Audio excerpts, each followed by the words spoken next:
Hey guys, I'm Googie, and today we're going to talk about a Karen at the UN.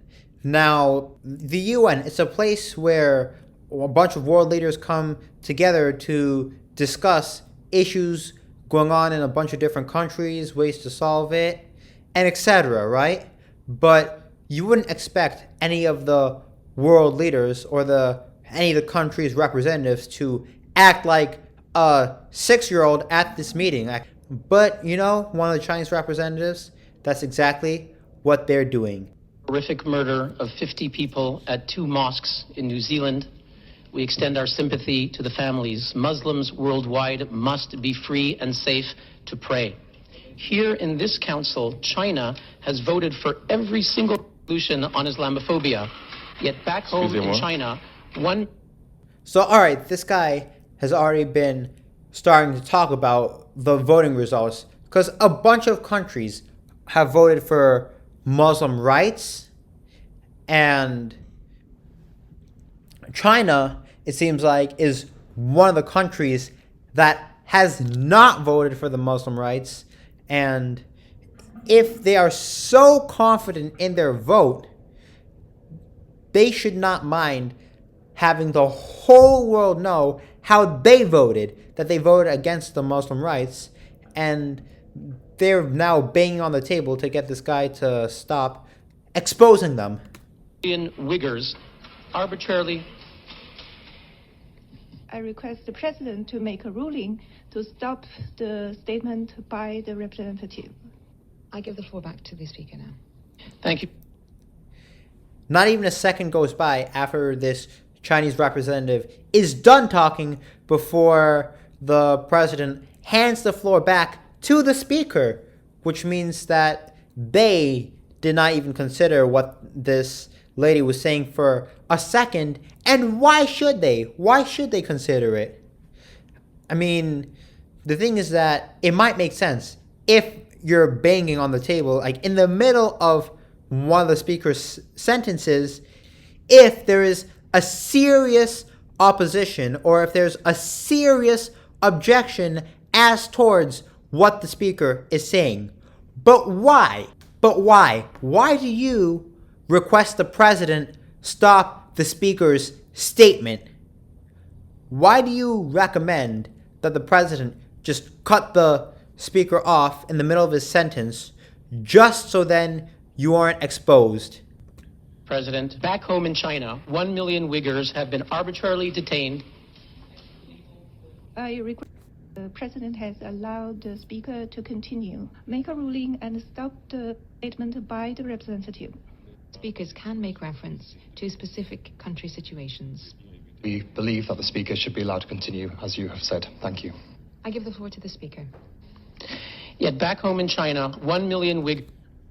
But wow, just imagine this, acting like a 6-year-old at one of the UN meetings, and like you interrupt the speaker's statement and you can't even explain why you want the speaker to stop talking or why you want to stop the statement.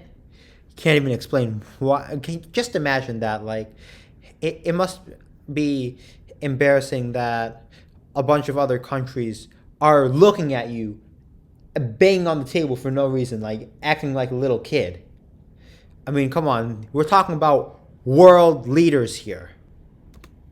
Arbitrarily detained in extra-legal political re-education camps. Oh, and she's still banging. And the chair finally ignores her. The chair is like, all right, yeah, we'll just block it out. Like, we'll just pretend it's not even there because there is no serious objection. And most of the countries, I would believe that they would wait for the speaker to finish their statement and then make a statement of their own. But China here can't make a statement of their own. They can't explain why they voted against Muslim rights, or they can't explain why it is that the speaker shouldn't have said what he was saying. I need to ask the Islamic Group of Nations at the OIC. There's not a... It finally becomes like music, like you hear a little drum roll in the background noise. Like as the speaker's talking, we hear some drumming. Resolution speaking out for the OIC on behalf of Muslim Uyghurs who are being subjected to the worst forms of discrimination. Way to go, man. Congratulations on finishing your statement. Even though China tried to interrupt 3 times, congratulations, man. I am so glad this guy went through. He finished his statement. And he did not let China scare him from saying whatever he was saying. Well, this isn't their country. This is the U.S. that the UN is located in.